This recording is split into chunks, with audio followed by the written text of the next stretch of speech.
What's going on, party people? How are you guys? Doing good. Good to see you. Busy.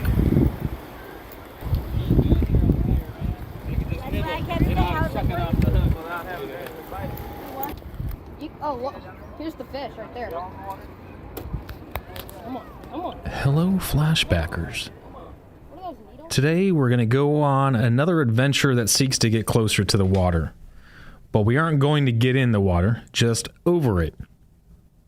We have the fortunate opportunity to experience the water in Okaloosa County in a variety of ways. We have the rivers and creeks in North Okaloosa County, and of course, we have the Gulf and Bay in the south end. We swim in it, we scuba dive in it, we stare at it, and due to modern engineering, we like to walk over it. Have you guessed yet what we're going to talk about today? Well, of course you do. It's in the title of the episode. Let's flash back. Welcome to Flashback, a podcast by the Okaloosa County Public Information Office. Get ready to dust the nostalgia off your sleeve as we talk with Okaloosa citizens who share with us how things used to be. I'm your host, Nick Tomachek. It's time to step into your imaginary DeLorean, tap your flux capacitor, and flash back. Piers are a fantastic way to experience the remarkable world of marine life.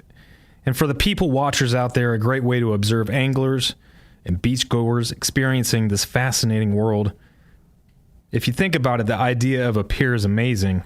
And I'm not going to go into details about the very first pier ever, which Google and Wikipedia says dates back to India and Egypt about 24 to 2500 BCE. But I am going to go back into the first, an existing pier on Okaloosa Island. Now, I'm aware that there was a pier in Destin and Crystal Beach that people enjoyed in the 1950s and 60s that was destroyed following Hurricane Eloise in 1975. Some remnants may still be visible on the beach.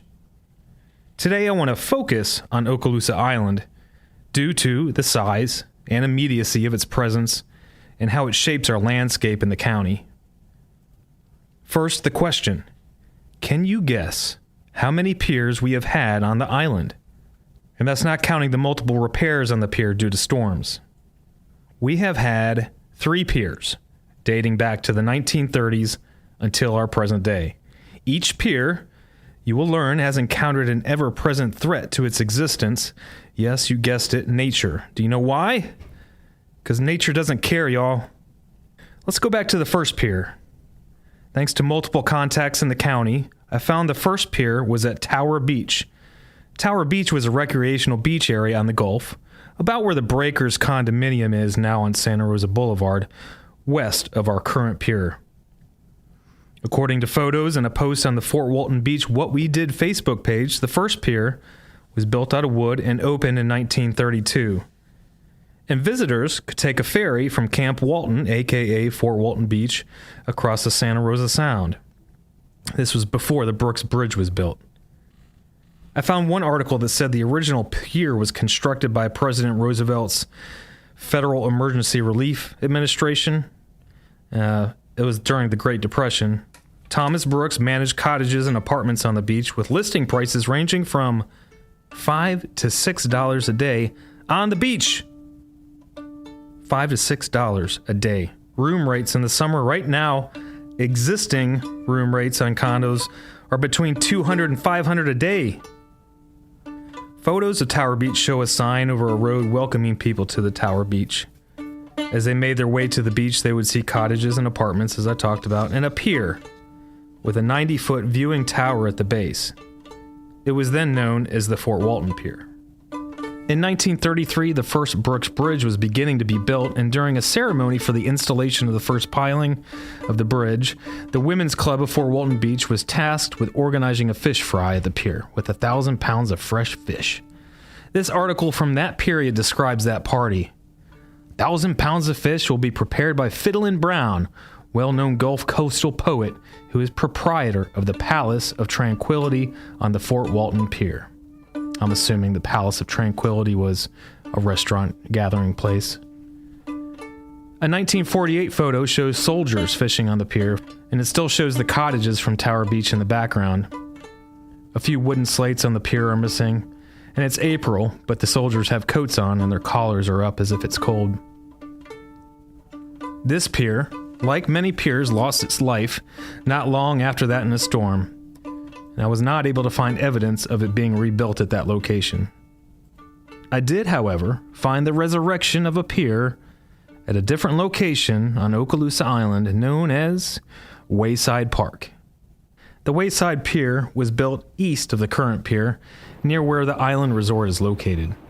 It was built in 1954 at a length of 650 feet, and it was built with a combination of private funding sources. Wayside Park was nearby with concrete pavilions and a parking area that huddled against the Gulf beaches, where long-haired dudes hold domestic beers and walked between Fords, Camaros, El Caminos, and trucks for a day in the sun, socializing and eating food. I spoke to a number of people who experienced this old wooden pier, and on social media posts in Fort Walton Beach What We Did group, I posted about the pier on that group, and while I didn't get to interview everyone, here's a list of comments from that post. One young lady says, teens used to hang out on that pier at night. I got stood up on a date one night and found him on that pier with another girl and a few other people. LOL, it's funny now. The guy? Yeah, he regretted it.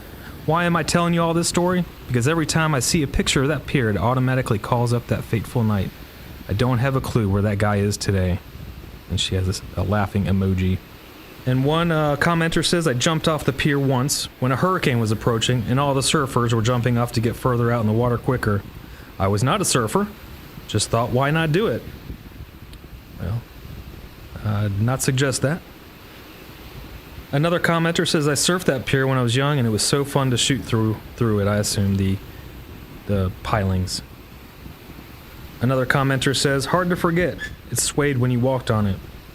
Another commenter, when I was young and dumb, I drove my 65 Plymouth Barracuda on the pier, and as soon as I did, I prayed the whole time it took to get off of it.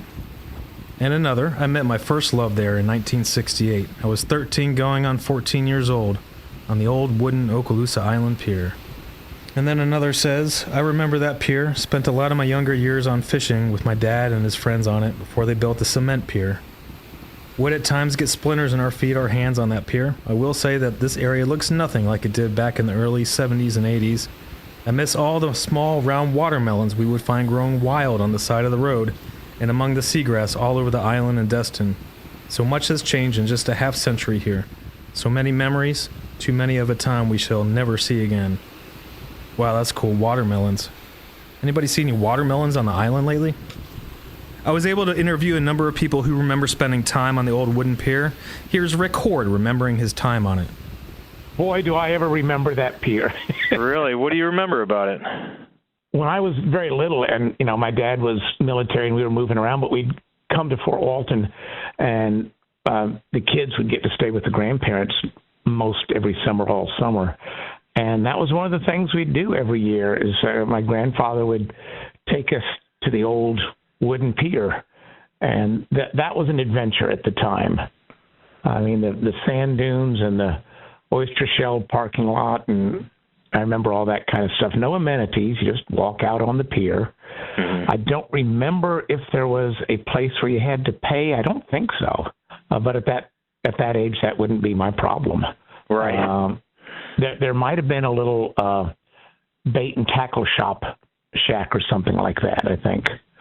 But it was a lot of fun, but it was also very scary. It was because of the gaps between the planks.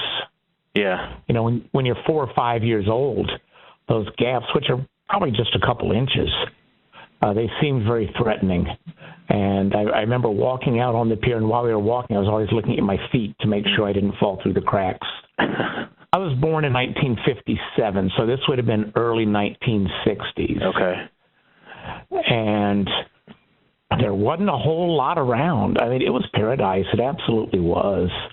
We didn't know such a thing as a big city at the time. Yeah. Not for Fort Walton, at least, and definitely not for Destin. It seemed like Destin was forever down the road because you went through lots and lots of two-lane road with nothing but sand dunes on each side. Paradise. Why is it that when we look back in time, it always seems like better times? Is it because it is our recollection of happy memories overshadowing the negative memories or uncomfortabilities that we experienced? Maybe we can have a scientist on the show one episode and tell us why this is. Our next person is Tom Rice. He's been on our show before. He and his wife Peggy own the Magnolia Grill. It's a restaurant that advertises a place where locals and tourists dine for flavorful dishes and a beautiful atmosphere that transports them back in local history. That's accurate. If you ever go, ask to go upstairs and view some of the local historical items they have displayed. He's got a plethora of them. He told a story of how the old Wayside Pier was incorporated into the local AM radio programming. Let's hear from Tom. What do you got sitting in front of you? This is a RCA ribbon mic. This was the first microphone used at WFTW, W Fort Walton.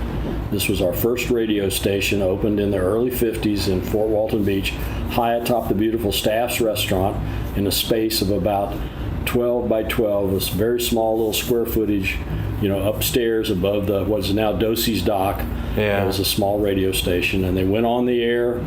Milford Reynolds was the general manager. Jerry Melvin, our former state representative, was one of the DJs, and he had come from another part of Florida to be on the radio, and he would get on the morning. And in those days, WFTW was an AM station, and the rule was the stations went on the air after sunup, and before sundown went off the air. So it was just during daytime. And so WFTW, one of the things that WFTW was famous for was playing the song Ebb Tide. And as they got ready to go off the air, as the sundown was approaching, they would play a tape that had been created at the old Wayside Pier. And it was a song called Ebb Tide, and you'd have to pull it up on your devices now, and you could hear the song Ebb Tide. The lyrics were terrible, but they just used the instrumental part.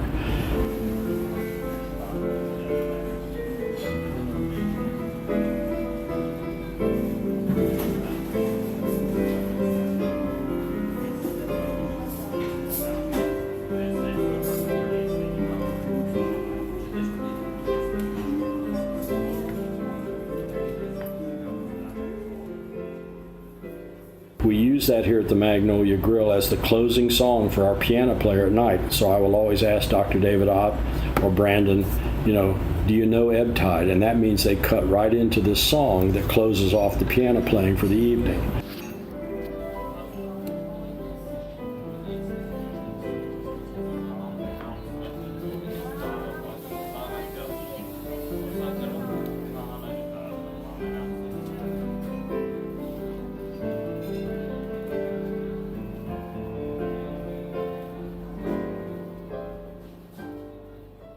But the song was special because the DJs, would go out there, Mr. Reynolds and probably Jerry Melvin, and they hung a microphone over the old wooden Wayside Pier, hung it down over the waves, and recorded the waves crashing against the beach and the sound of seagulls in the air, bark, bark, bark, bark, and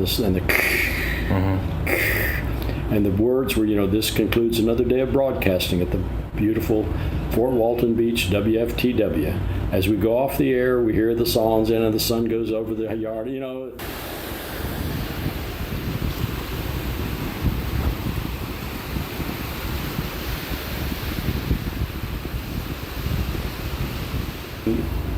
This was their closing of every show. And it was so special to us as kids when we were listening to it, because you knew you were fixing to listen to Spanish radio, because as soon as AM went off, what you heard was, unless you could pick up New Orleans or maybe Mobile, was Spanish language radio. This was the Wayside Pier. That was Wayside Park, pavilions, oleander trees. The state of Florida bought lots of oleanders, which are very pretty plants, and then put signs in the Wayside Park, please do not burn the oleander plants, don't break off the stems or anything, because they were highly poisonous, Were people allowed to build fires on the beach then? Or? No, they had little grates. So at each little picnic pavilion, a concrete table with a concrete canopy over it, concrete benches. They had these little grills, so you'd put your charcoal in it, but nobody ever had enough charcoal, so you'd kind of scavenge for scraps. And of course, the oleander plants were all around the Wayside Parks. beautiful foliage. In some of the great old postcards we have, beautiful plants, but poisonous. So, who knows? It was a different time. It was a different time. Interesting. But the other pier that was the Lee Martin Pier over in Destin, that was kind of the competing one, and they raised private funds. You said Lee Martin. People know that as Crystal Beach Pier. Is that the same? It's the same. But Lee Martin, we call it the Lee Martin Pier, and it appears in the Manello books. The history of it is in our, Highway to Heaven and Salty Memories, talking about the pier. And it was one individual, Lee Martin, who pushed and cajoled people to donate the money to build it, and it was expensive. It was probably $5,000 or $10,000 to build a pier out into the Gulf of Mexico. I mean, it was a lot of money back in those days. Today, one piling cost you that much. I know. I was going to say, wow. Yeah. Thank you. Good times. Good times. It's pretty wild how a structure like a pier becomes a haven for memory making. That was some interesting insight into the Crystal Beach Pier. Let's head back to Okaloosa Island. Throughout the 1950s, 1960s, the pier continued to be a conduit for making memories, but after numerous storms, funding dried up and the pier was finally closed officially, though people still went out of the damaged pier to jump in the water with their surfboards or other young people going out on it to exercise their underdeveloped decision-making, lack of consequences brains. Please do not jump off of the pier. It is not allowed.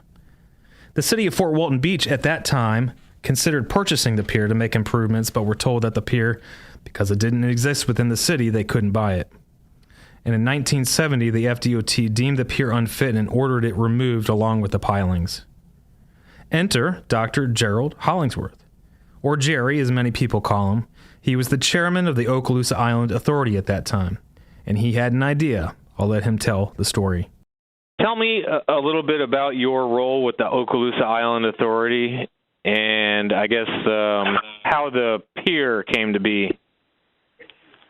Okay, well, you're asking me to go back a long time, Dick, but you be patient. And as you might know, I had a stroke not too long ago, and I have a little trouble speaking plainly, so just be patient with me.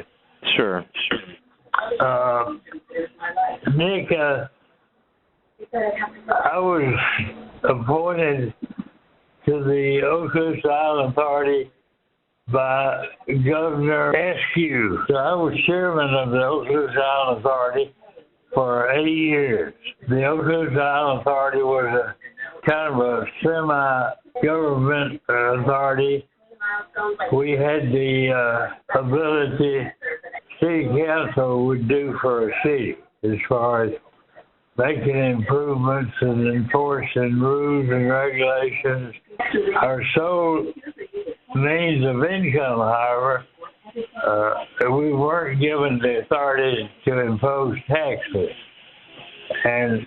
But in the legislation that created the Island Authority, each business on the authority, the hotels and liquor stores and other kinds of businesses, were supposed to give us 2% of their gross income. I soon found out that we just depended on them to be honest, because we had no authority to check their books or see that they in fact were paying for the services that we gave them. But I think most of them at least were fairly honest, so we just had to get by with that. One of those things that you guys helped to do was to build the pier. It looked like in 1971 you started building that pier.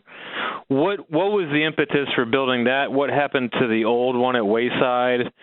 And I guess how did it come about to get that first concrete pier built?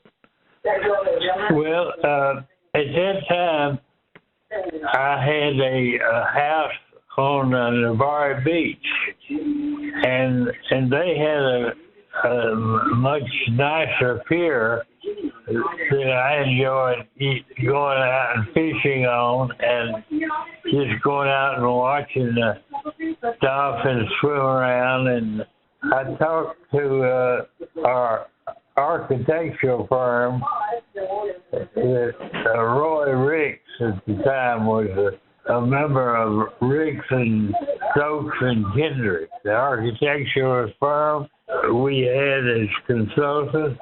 Mm-hmm. And I asked him about designing a pier, a concrete pier that would go out into the ocean far enough to do fishing a little bit better than just throwing out a line from the beach. So he started designing it and working on it, and I presented my thoughts to the board, the Island Authority board, and I got unanimous approval from them. So when that pier opened, that must have been a pretty dang exciting day. It was a big day, and we had 2 or 3 prominent politicians at the time who wanted us to name it after them. Our board decided just to call it the Okaloosa County Pier. It wasn't a huge deal, as I remember. We did have a ribbon curtain. There was probably, I would say, maybe 100 to 150 people who were waiting to go out on it as soon as we cut the ribbon. So it was well received. Thank you, Dr. Hollingsworth. There's a photo from the groundbreaking of that pier in 1971 in the Northwest Florida Daily News. And in the picture is Roy Ricks, Mrs. Doris Jordan, Dr. Gerald Hollingsworth, and Frank Liffner.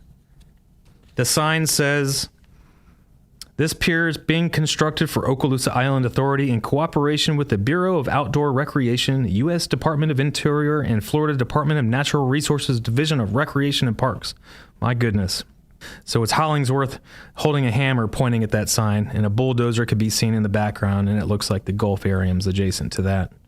Pretty classic, groundbreaking ceremony. I spoke with one individual who worked on a part or a portion of the construction of the new concrete pier. Here is Bernie Floyd. I worked for Umber Almond Blythe Consulting Engineers, located in Fort Walton over on Hollywood and Vine. And they got the contract to do the electrical, plumbing, and mechanical on the pier. You know, when the time came, we did periodic inspections, and I can remember on some of the final inspections when the pier had already opened, and we couldn't hardly walk on the pier. There was so many king mackerel laying around on the pier. Oh, it was unbelievable. They were just everywhere. And then we did 2 additional inspections, and I enjoyed those, just seeing the fish. Yeah, Bernie, seeing fish on the pier never gets old for me either. In 1972, the pier opened 12 feet high on Okaloosa Island, 960 feet out into the Gulf. I spoke with one of those individuals who was there that first day in 1972 when the pier opened. Well, my name is Jim Mills, and I have been fishing that Okaloosa Island Pier since the first day it opened. I was on it the first day it opened, and that was in 1972. So I talked to one of the gentlemen that was on the Okaloosa Island Authority, and I asked him, I said, well, what happened on the day that you guys opened? That was a pretty big deal. He says, yeah, we did a ribbon cutting and all, but it wasn't that big of a deal. We had, all these fishermen eager to get on the pier, and it sounds like you were probably one of those people. That is correct. And it really, the opening ceremony, whatever you call it, really that wasn't that much a big deal. Everybody was wanting to get out there and catch some fish. Tell me about those first days, weeks, months fishing out on that pier. Oh, well, that was back when there were fish everywhere. We expected to catch king mackerels every time we went out there. And that's no longer the case, unfortunately. Back then, cobias were common. Schools of 30 and 40 fish were common going by. That doesn't happen anymore either. Wow. So while the pier is still there, it's still functioning like it always did. The fishing is not nearly as good as it was back then. And you still go out on the pier most days to this day? Oh, yes. Yes, I do. What do you enjoy most about going out there? Well, I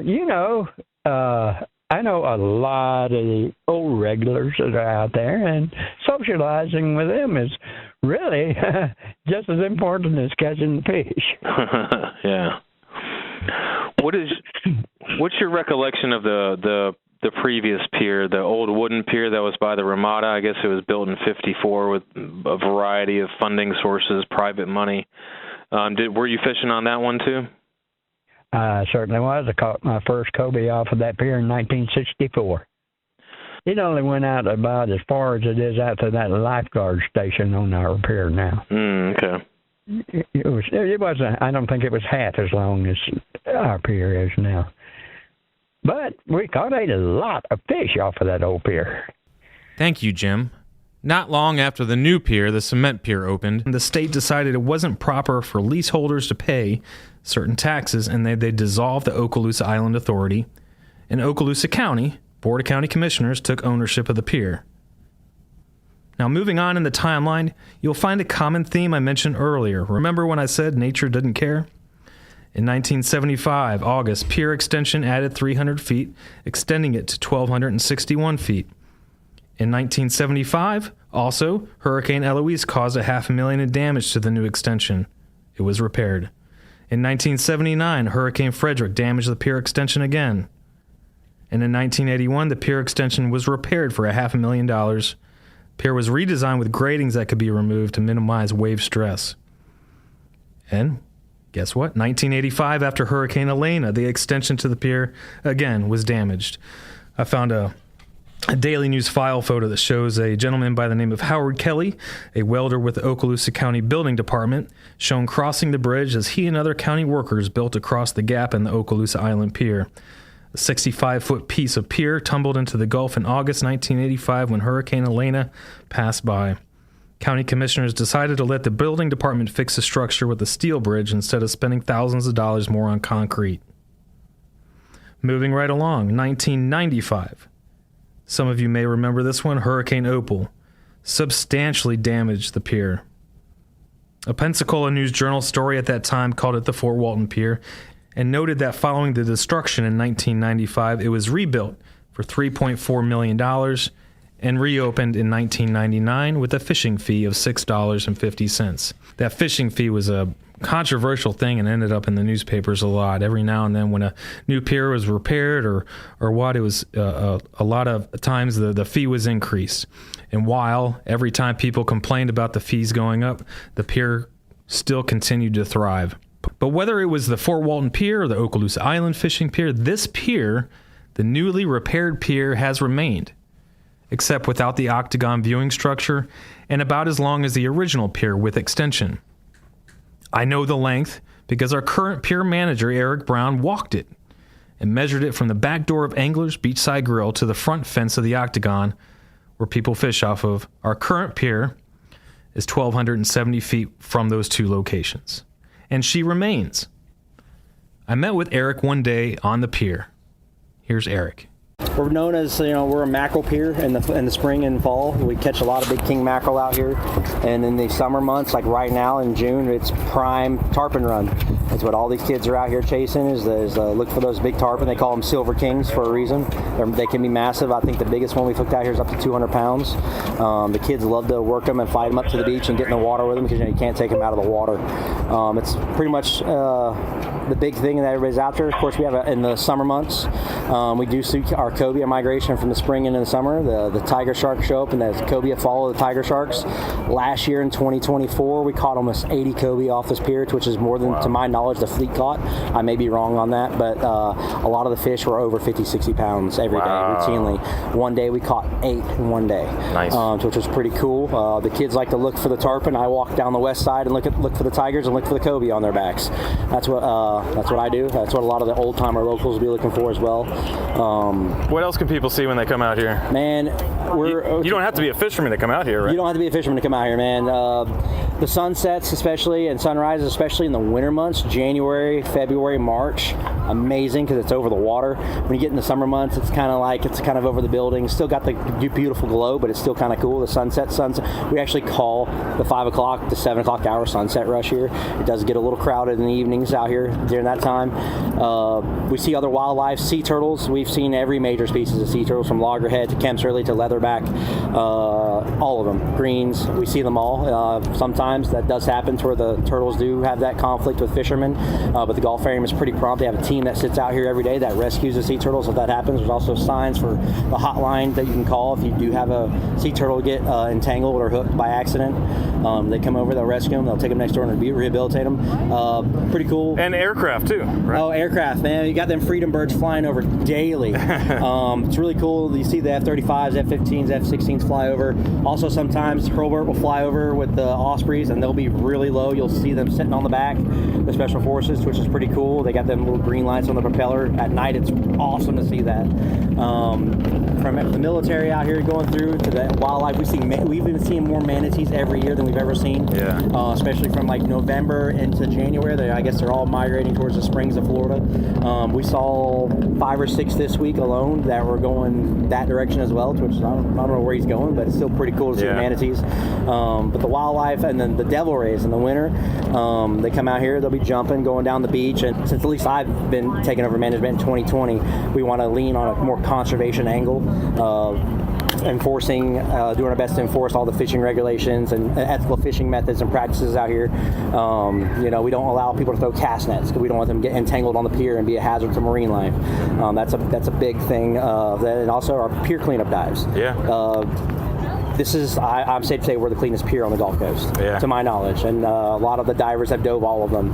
And every year that we do those dives twice a year, biannually, we've been less and less debris has been pulled off the pier. It's pretty clean up there. And you guys are storm ready too. Like this pier has gone through a lot. It's gone through a lot. She withstood Ivan. I mean, I believe that the pier up in 99, right? Yeah, after the latest. After the latest rebuild from the last one, she went through Ivan. We've had Hurricane Sally brush us. A couple of different ones. Michael was, just a few miles to our east. We have, to my knowledge, we are the first pier to institute what's called blow-up panel technology. That's at least what I've been told. And these panels that you see along the pier, first, very, very, very expensive to put those panels together because it's all stainless steel hardware. Okay. But when the storm surge hits these panels, it pushes the panels up and takes the pressure off the concrete. To my understanding, that's the science behind it. Yeah. That's why she's withstood such a beating. You can tell Eric loves his job, the pier, and making it the best experience for the customers and the best place to promote ecotourism and marine conservation. Whether you're an angler, people watcher, beachgoer, seagull, or great blue heron, and yes, of course, a fish, the pier has something for everyone. The pier invites gathering. It invites exploration and wonder. And it welcomes curiosity and camaraderie.